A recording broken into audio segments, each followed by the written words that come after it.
फिर से आपका स्वागत है हमारे इस चैनल में। दोस्तों, आज मेरी ये वीडियो भगवान राम की मृत्यु कैसे हुई पर है। आप सोच रहे होंगे कि ये क्या कह रहे हैं, भगवान राम की मृत्यु? अरे वो तो भगवान है, वो कैसे मर सकते हैं?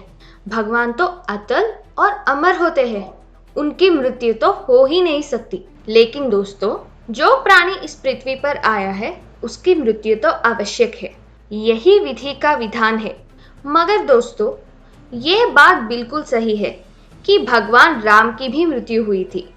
अगर आपको मेरी बात पर भरोसा नहीं है तो वीडियो को अंत तक देखिए और सच आपके सामने आ जाएगा।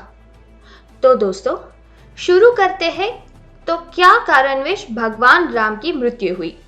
आप में से बहुत लोग ये तो जानते हैं कि भगवान विष्णु ने भगवान राम का अवतार रावण को मारने के लिए लिया था, इसलिए उनको अपना शरीर तो त्यागना ही था।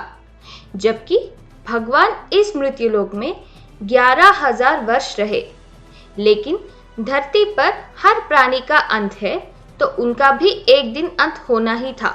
भगवान विष्णु ने जब भगवान राम का अवतार लिया तो साथ ही साथ उनके 3 भाई लक्ष्मण, भरत और शत्रुघ्न ने भी लिया था।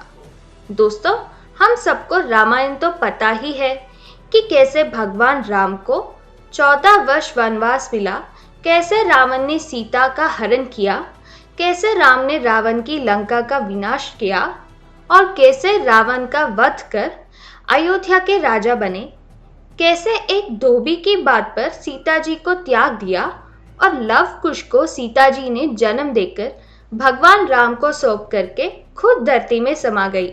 फिर राम 10,000 वर्ष से ज्यादा जीवित रहे और जब ये समय पूरा होने वाला था तो उनसे मिलने काल एक तपस्वी के रूप में आए।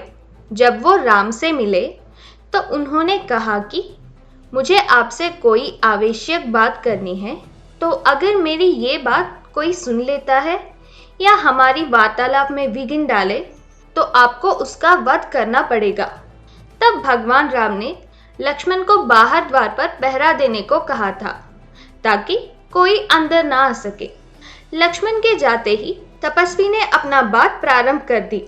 उन्होंने कहा कि आप जो 11 साल की अवधि पृथ्वी पर रहने के लिए सुनिश्चित की थी वो पूरी हो गई है।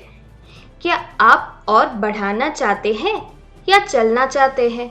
अभी भगवान राम और काल बात कर ही रहे थे, तभी दुर्वासा ऋषि राम से मिलने आ गए और उन्होंने लक्ष्मण से कहा कि राम को सूचना दो कि मैं मिलने आया हूँ।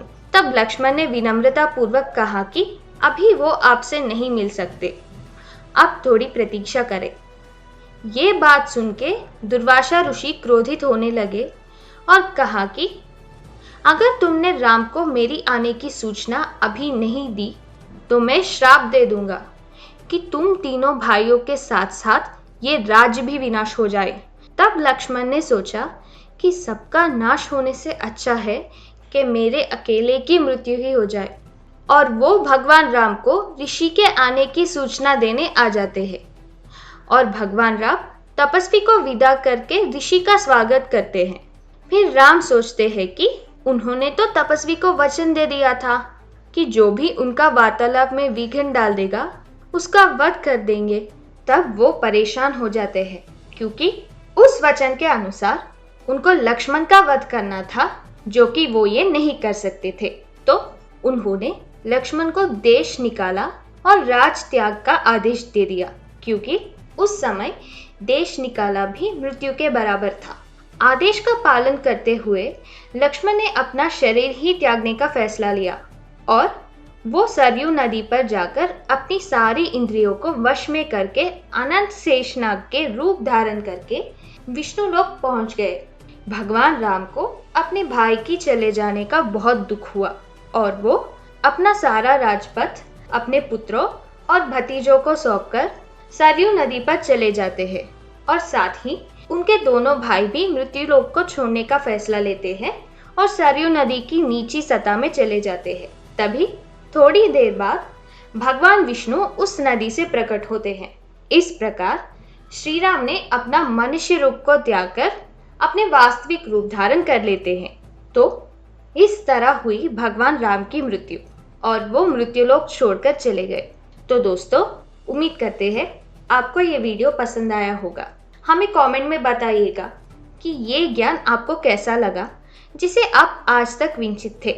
मिलते हैं अगली वीडियो में, तब तक अपना ख्याल रखिएगा। Bye bye. और हाँ, इस वीडियो को लाइक, शेयर और सब्सक्राइब करना ना भूलें।